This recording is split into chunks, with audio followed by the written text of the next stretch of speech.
Hey, what's going on, guys? CodeMechaGames here. Last video we ended up with specifying our move formatting, and this time we're going to be implementing the macros to actually encode the moves and to extract the data like source, target, piece, promoted, and others back from the moves. So we'll start with defining our encode move macro. So encode move macro here. And I just want to define the macro called encode move, and it would have been taken all these elements as its arguments. So it would have been taken the source square, target square, then the piece, then promoted piece, then the capture flag, and the double pawn push flag, and in peasant, and castling like this, just to make sure that we're supposed to be used that we can make this macro multi-line. I'm using this backslash here. So what do we need to do here? We need to take our source square. I'm just enclosing this within the parentheses to make sure that ever it would be like an expression. Obviously it won't be in our particular implementation, but just the general rule of specifying the macros within the C programming language. It's a good practice to enclose them within the parentheses to make sure if we just pass the expression as an argument, so this expression would be evaluated first, and then we'll go for the rest for actually, oh my god,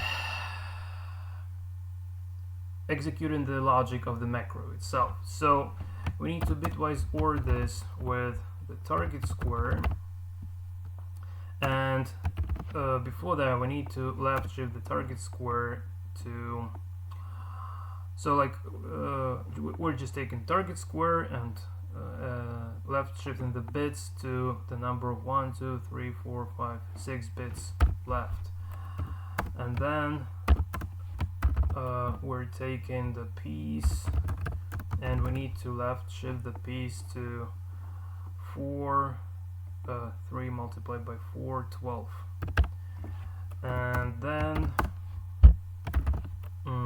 promote it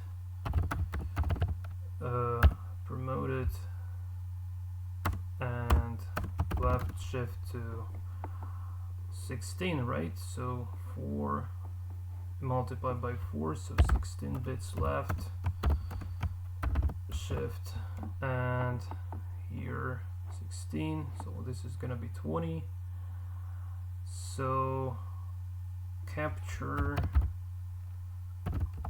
and left shift to 20 bits, and bitwise then with double pawn push, left shift to respectively 21, and here in peasant, well, so already I don't fit the width of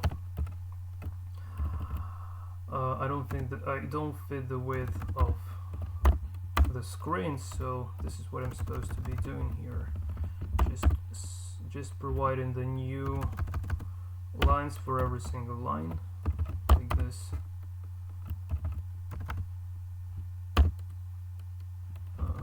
Here as well.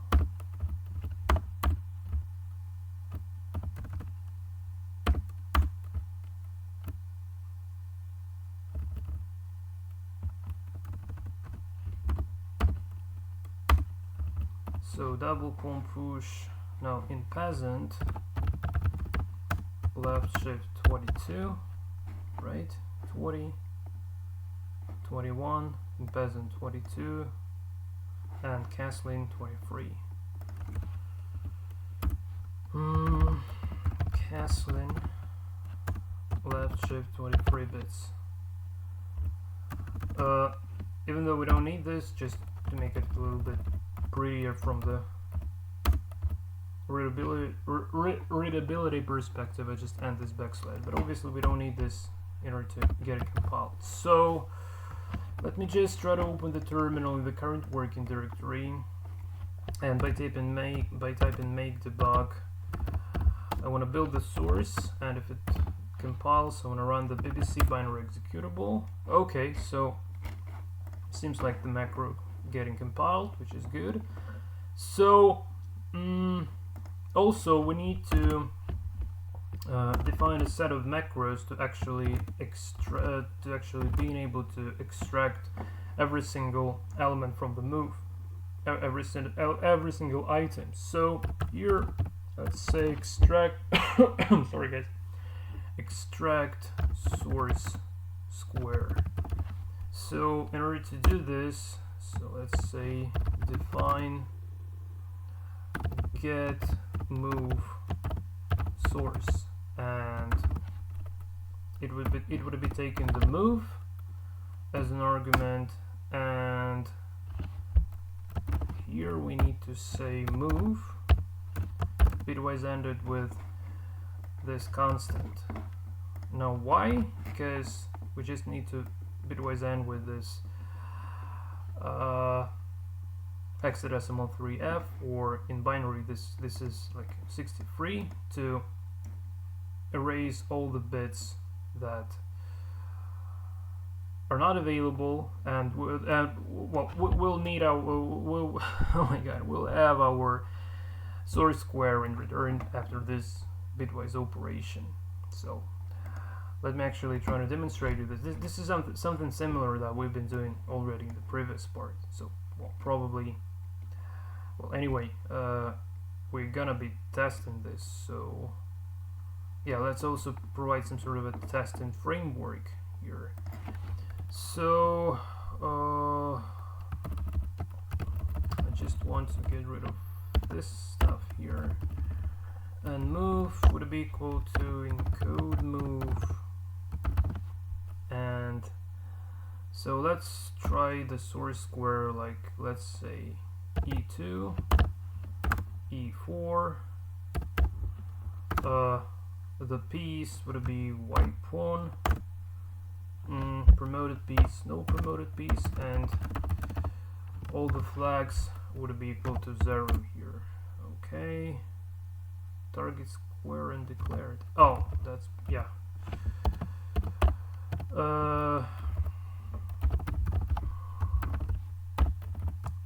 So here we have the source square, and well, I would be using this already human readable coordinates representation. So I will say square to coordinates indexed by this get move. Well, actually, yeah, just to make it even more didactic, first let's make it like extract move source square. I just want to make sure, guys, that you understand every single detail here. So no white spots on the map, basically. So let's say integer source square and get move source, oh my god, get move source from the move itself. Save, and here we just print move items. So the source square, and here we're indexing our square to coordinates by the source square. Okay. Okay, save. So let's try to run this. Called object is not a function. Excuse me.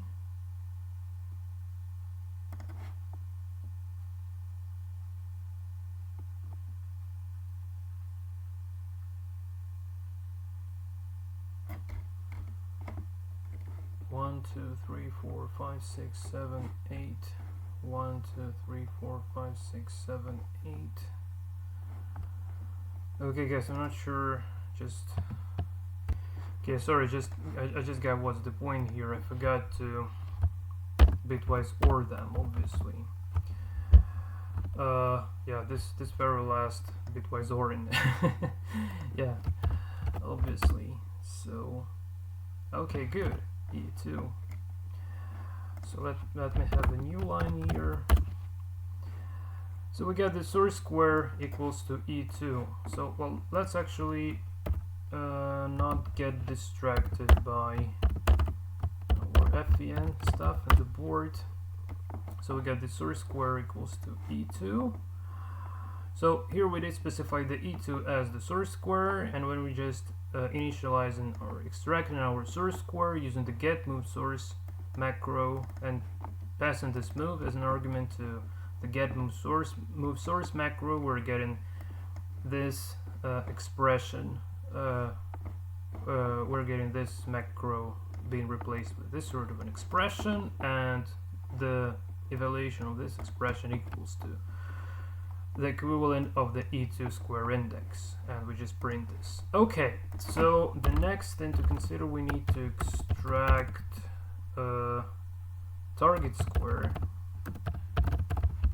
So define get move target, and move is an argument, and here I want to say move bitwise ended with already this constant, because we need to bitwise end only this bits, so not taking this, and then we need to right shift this to 6 bits to make the bits responsible for the target square actually start from the very beginning here.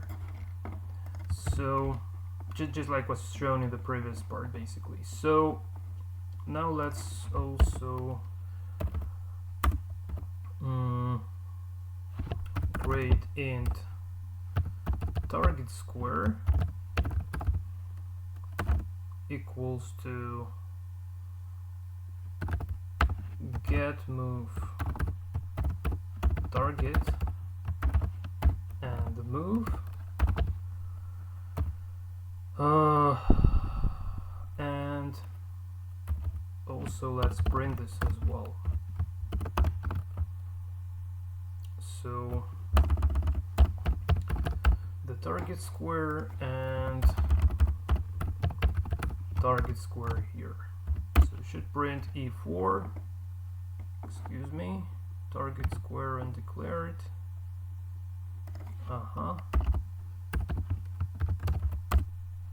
Yeah, it prints, it successfully extracts the target square, which is equal to e4. Now let's define the macro to extract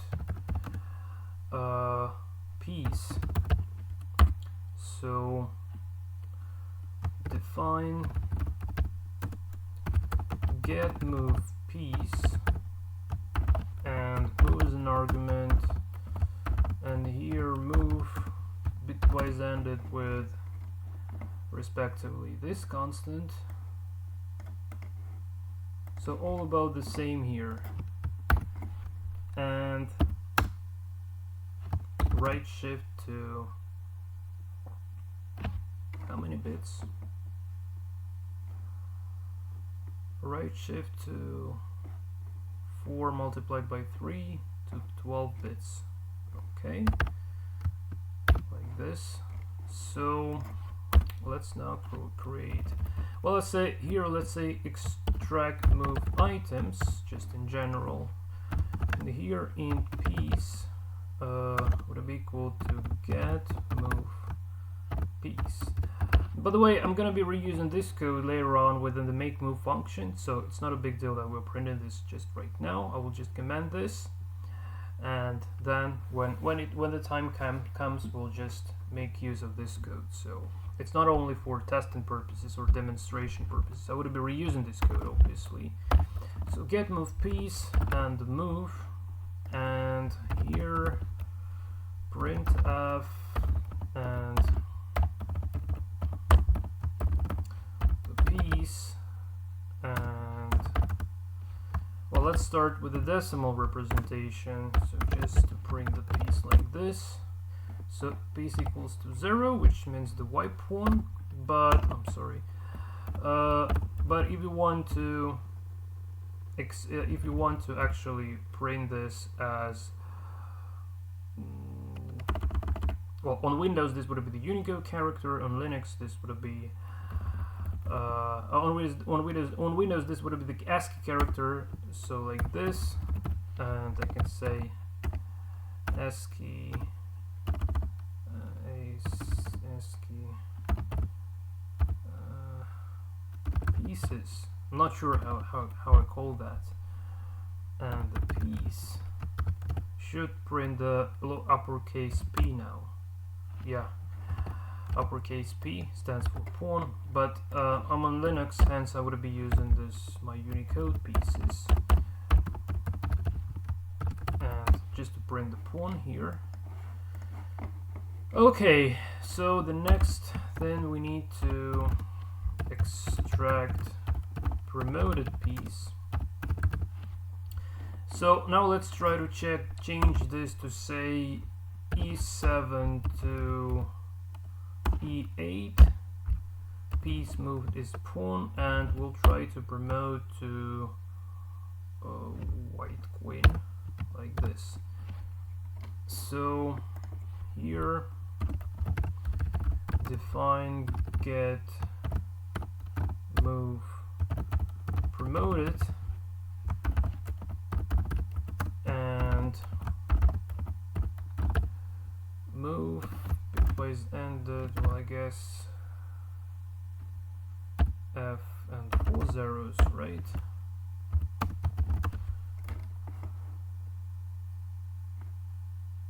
Okay, hold on a sec, it seems like I made a mistake within the previous video on this. Yeah, obviously we need to have four zeros here. Sorry guys, so yeah, I missed that. So 1, 2, 3, 4. Yeah, sorry. So this is a little inaccuracy. I just revealed inaccuracy in the previous video. So obviously 4 zeros because 1, 2, 3, 4 nibbles we have here, and respectively 16 bits right shift. Okay, so integer promoted piece get move promoted and move, and it should print the white queen in return.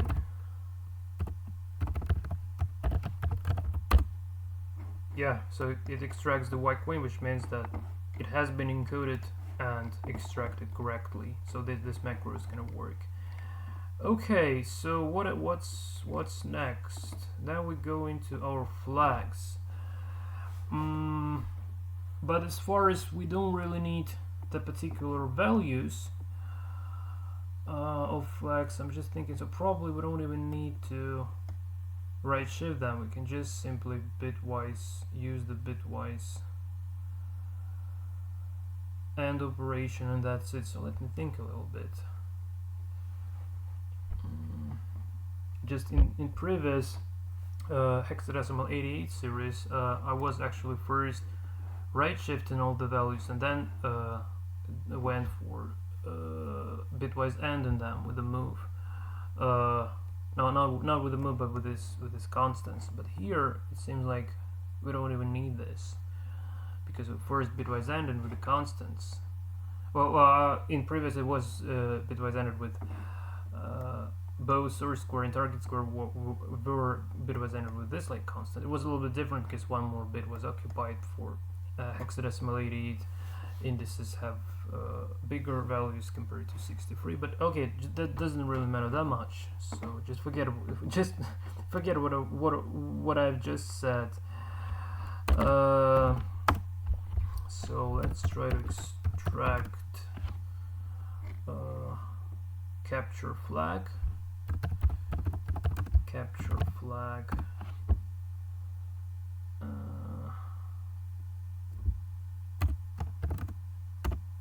I'm not sure if I'm doing this correctly, so I will just I'll just try one little trick here, and if it works then we'll go for it. So define get move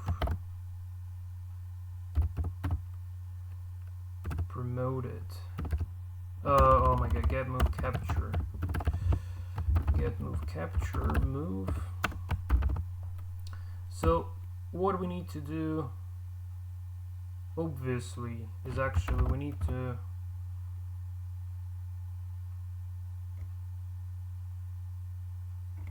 bitwise and this capture flag constant with our move.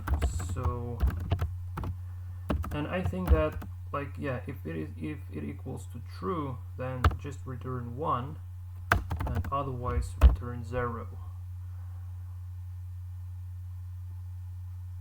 I mean, we could have avoided this branching, obviously. We could avoid this sort of a branching if we would go just like in Blue Fever's Chess Engine in C series, where he was just using the constants for these flags and was just applying this bitwise operation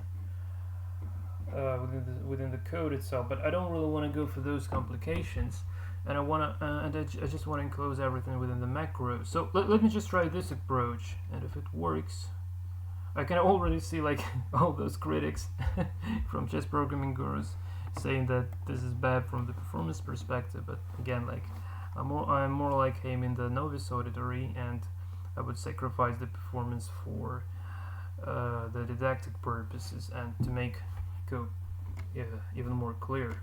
Okay, so anyway, we just need to test this first. So let's say int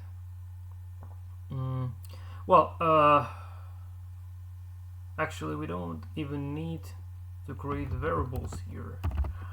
We don't even need to create these variables.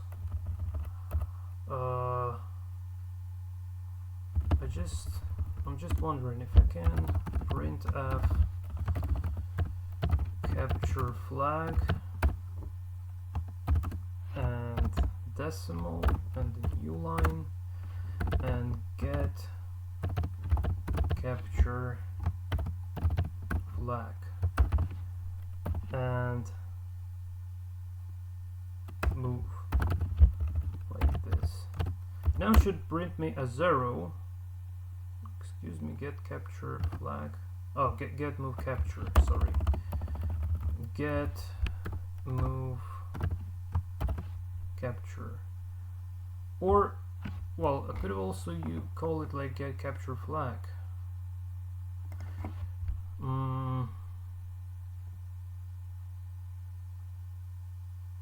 Yeah, no, let's keep it like get move capture. Okay, get move capture should be 0. Okay, and if I just specify this flag to 1, it should print me 1. Okay, and if I just avoid this branching, it would print me some large number. Yeah, okay.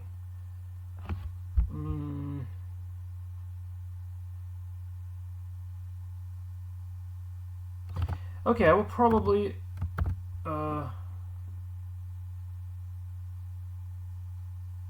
so well, let me guys I just want to explain my concerns here. So let's say somewhere within the source code we need to ask whether this capture flag is equal to true or equals to false, and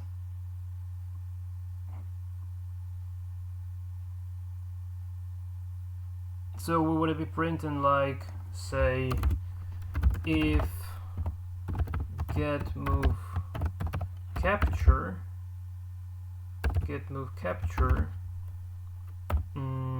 and the move. In this case, let's say printf like capture, and otherwise printf non-capture. So we have that this is the capture actually, and if we just turn this off, we would have printed that it's a non-capture. But the problem is that Or hold on a sec. Hold on a sec.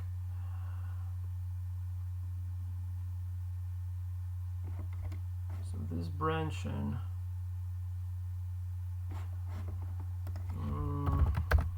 Just get rid of this part.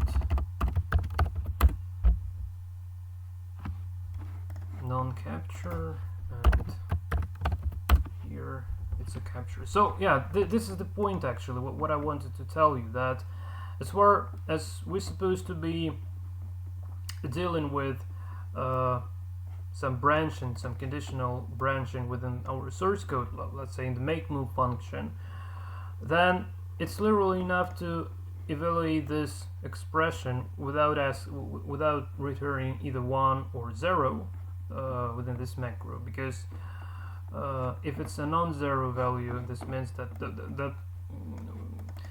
I just want to get rid of one additional level of branching, basically. So that's kind of it. So probably the way Blue Fever did it, if memory serves me correctly, he was saying this like move bitwise ended with, he called this like capture flag constant. So yeah, we can just use the macro to replace it, and that's it, right? And that's it. Okay, so probably, so actually get move capture would be returning the kind of big number. We could have actually left shift this to some amount of bits, but again, this would be slowing the performance down. Okay, I just didn't yet test this before, believe it or not. That's the reason for this concerns. Okay, I will just try to leave it as is, and if there would be any issues with this sort of an approach, I'll just fix it later on, and that's kind of it. So now let's try. So here actually, the matter of making use of this macro would be left within the source code. So we'll say like, if it's true, then 1, and otherwise 0, like this. So this is it. So just to make sure that if it is true or if it is false actually. And also I also believe that, well, if we just even don't do this, but just, so regardless of what kind of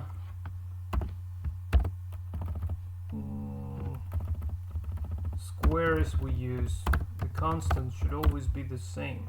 Yeah, it's always the same. So it doesn't matter really.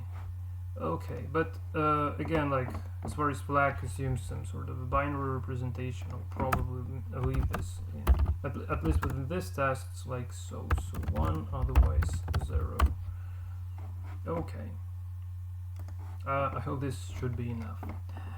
Okay, now let's extract what flag is coming next. Double pawn push flag.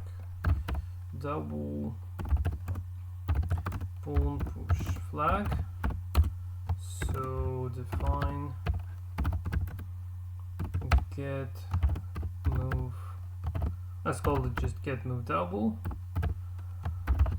And move, and just return move bitwise ended with well, actually hexadecimal 2 1 2 3 4 5. Yeah, and let's just go for the two left flags, the flags that left. So in peasant flag, and this would be 4, and Caslin flag,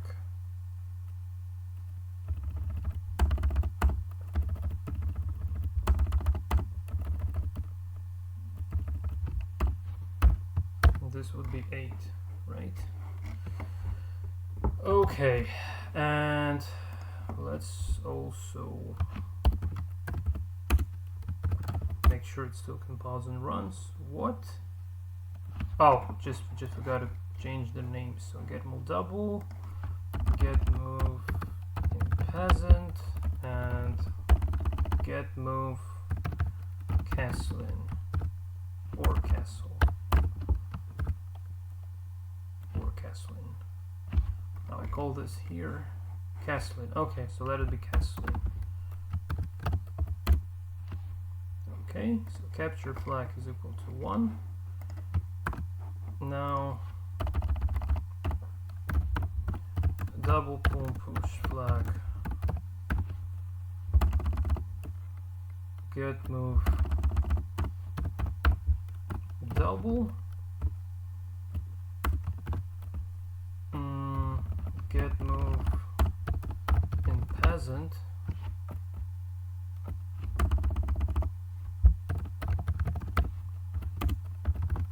and finally castling.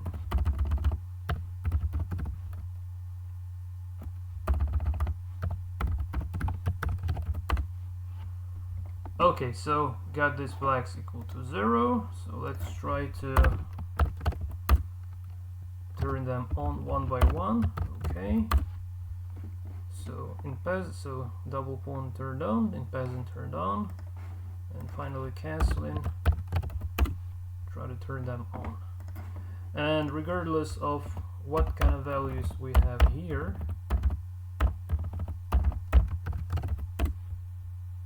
the flags should be available.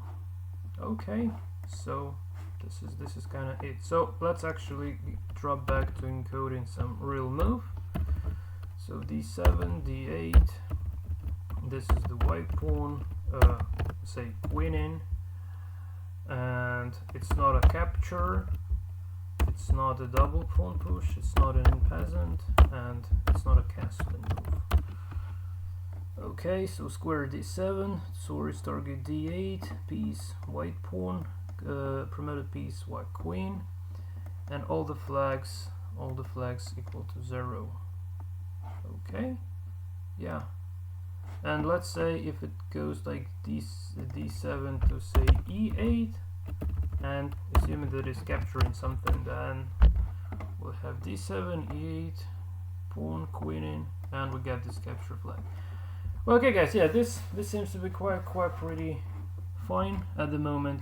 So again, like if there would be any issues with this last macros, I just didn't test this yet, but I'm just trying to optimize the performance compared to the previous move generator we've been developing when dealing with the hexadecimal 88 word representation, the very initial series on this chess programming channel. So like again, there I was just first right shifting the bits and then just bitwise ending, but I just want to save some resources on this bit shift, so it seems like this should be literally enough. But no worries. Anyway, if any issues would ever arise with this macros, I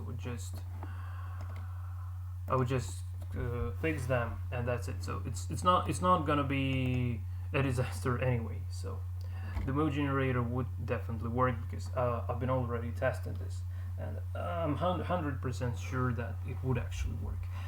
Okay guys, so this is it from my side. Sorry for this video taking a little bit too long, but that's just a piece of code that wasn't pre-coded before. I was doing this from scratch, and that's the reason. So now you can see like how the real chess engine development kind of looks like when you're not doing some pre-coded stuff, but instead just developing on the fly basically, and try to take some decisions, try to understand like what it gonna affect in future, things like that. So I hope you learned something interesting out of this tutorial. Thanks for watching. Until the next time, and take care.